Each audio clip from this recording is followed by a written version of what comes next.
கர்த்தருக்கு மகிமையுண்டாகட்டும். இந்த நாளிலும் ஏசாயா தீர்க்கதரிசன புஸ்தகம் 35ஆம் அதிகாரம் 7ஆம் வசனத்தை உங்களுக்காக நான் வாசிக்கிறேன். ஏசாயா 35:7. வெட்டாந்தரை தண்ணீர் தடாகமாகவும் வறண்ட நிலம் நீரூற்றுகளுமாகும். வலுசற்பங்கள் தாபரித்து கிடந்த இடங்களிலே புல்லும் கொறுக்கையும் நாணலும் உண்டாகும். கர்த்தருக்கு மகிமை உண்டாகட்டும். இந்த நாளில் அவனுடைய வார்த்தை சொல்லுகிறது, வெட்டாந்தரை தண்ணீர் தடாகமாகும். வெட்டாந்தரை தண்ணீர் தடாகமாகும் அப்படி என்றால் என்ன? வெட்டாந்தரை என்பது தண்ணீருக்கான எந்த ஒரு அடையாளமும் இல்லாத இடம்.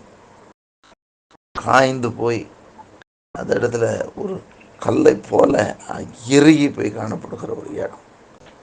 அந்த இடத்துல தண்ணிக்கான சான்ஸே கிடையாது. ஆனால் ஆண்டுடைய வார்த்தை சொல்ல, வெட்டாந்தரை தண்ணீர் தடாகமாகும், வறண்ட நிலம் நீரூற்றுகளுமாகும். வறண்டு போய் காஞ்சி போய் கிடக்கக்கூடிய இடத்துல நீரூற்றுகள் உண்டாகும். ஒருவேளை இன்னைக்கு இந்த வார்த்தையானது நம்முடைய ஜனத்தை நோக்கி வருகிறது. ஏன் அப்படின்னா, அங்கே எதிர்பார்த்துக்கிற காரியங்களுக்கான எந்த ஒரு சூழ்நிலையும் இல்லை. ஆனால் அந்த இடத்துல எதிர்பார்த்ததை காட்டிலும் அதிகமாக நடக்க போகிறது. அது வட்டாந்தரை. அந்த இடத்துல தண்ணின்ற நினைப்பே வரக்கூடாது.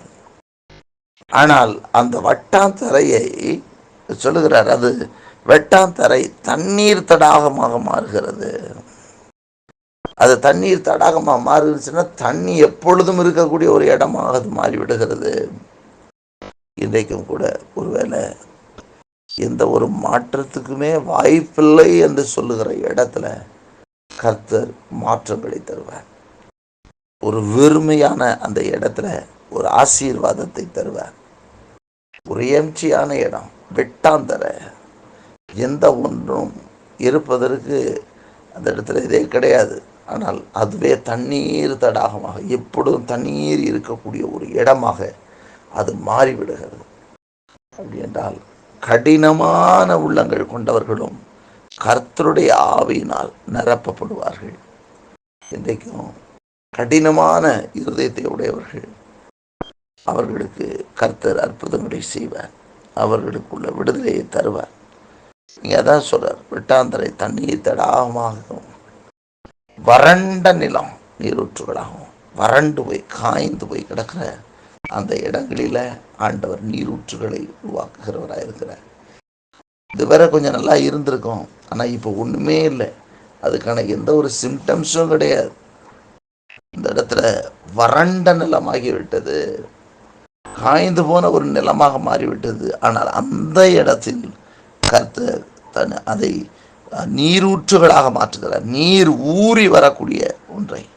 அப்படின்னா இன்றைக்கு கூட நீங்க அதுக்கான சூழ்நிலையே இல்லை அப்படின்னு சொல்லி, இந்த ஆளு கடினமான ஆளு, இந்த மனிதன் மாறுவதற்கான சூழ்நிலையே கிடையாது, இந்த மனுஷன்றது இறக்கமே கிடைக்காது, இந்த மனுஷன் கொடூரமான ஆள் அப்படின்னு நீங்க சொல்லுவீங்கன்னு சொன்னா, அப்படி வறண்ட நிலமாக இருக்கக்கூடியவர்கள் நீரூற்றுகளாக அவரிடத்திலிருந்து அன்புகள் வெளிப்படும், அவரிடத்திலிருந்து நற்கனிகள் வெளிப்படும். கர்த்தர் கிரியை செய்ய போகிறார். கர்த்தருக்கு மகிமை உண்டாகட்டும். கர்த்தர் நல்லவர். ஆகவே வலு சர்ப்பங்கள் தாபரித்து கிடந்த இடங்களிலே புல்லும் கொறுக்கும் நாணலும் உண்டாகும். அந்த இடத்துல ஒன்றும் இல்லாமல் போய் கிடக்கிற இடம், அது பசுமை உண்டாகிற இடமாக அது மாறப்போகிறது. கர்த்தர் ஒரு பெரிய மாற்றத்தை தரப்போகிறார். சிலருக்கு அந்த புல்லை பார்த்தாலே மனமெல்லாம் இதமாகிவிடும். அப்படியே ஒரு பெரிய பிளசன்ட் ஒரு பீஸ் அப்படியே இருதயத்தை அப்படியே நிரப்பும். அப்படிப்பட்ட ஒரு இடமாக அது. எப்படிப்பட்டது? என்ன கிடந்த இடம்? வலு சர்ப்பங்கள் தாபரித்து கிடந்த இடம். சர்ப்பங்கள் கிடக்கிற இடம் இப்போ அருமையான ஒரு இடமாக மாறுகிறது. பாழாய் கிடக்கிற இடத்துல சர்ப்பம் போய், வலு சர்ப்பங்கள் போய் குடிகொண்டு கிடக்கும். ஆனால் இப்பொழுது அதுவோ ஒரு அருமையான இடமாக அது மாற்றப்படுகிறது. இன்றைக்கு மாற்றங்களை எதிர்பார்த்து நிற்கிற உங்கள் வாழ்க்கையில் கர்த்தர் மாற்றங்களை தரப்போகிறார். வட்டாந்தரையாய் காணப்படக்கூடிய உங்களுடைய சூழ்நிலை, உங்கள் வருமானம், உங்கள் தொழில், உங்கள் வேலை, ஆவிக்குரிய ஜீவன் எதுவாக இருந்தாலும் சரி, இன்றைக்கு ஒரு வேலை வட்டாந்தரையாக இருக்கக்கூடிய உங்கள் எல்லைகளில் தண்ணீர் தடாகம் ஆசீர்வாதமான வழிகள் நடக்கப் போகிறது. ஆவிக்குரிய நிறைவை பெற்றுக்கொள்ளப் போகிறீர்கள். ஆவியானவர் உங்களுக்கு நிறைவாய் செயல்பட போகிறார். அது மாத்திரமல்ல, கர்த்தருடைய வார்த்தை சொல்ல, வறண்டு போய் கிடக்கிற நிலம், ஒரு வறட்சியான சூழ்நிலை நிற்பீங்கன்னு சொன்னால், கர்த்தர் இன்றைக்கு அந்த எல்லைகளிலிருந்தே நீரூற்றுக்களை உண்டாக்குகிறவராக இருக்கிறார். உங்களுக்கு கூட அந்த நீரூற்று உண்டாகும் ஒரு ஈரத்தன்மை உண்டாகிறதை பார்ப்பீர்கள். அதே போல் வலு சர்ப்பங்கள் தாவரித்து கிடக்கிற இடங்களிலே கர்த்தர் புல்லும் குறுக்கும் நாணலையும் உண்டாக்குகிறவராக இருக்கிறார்.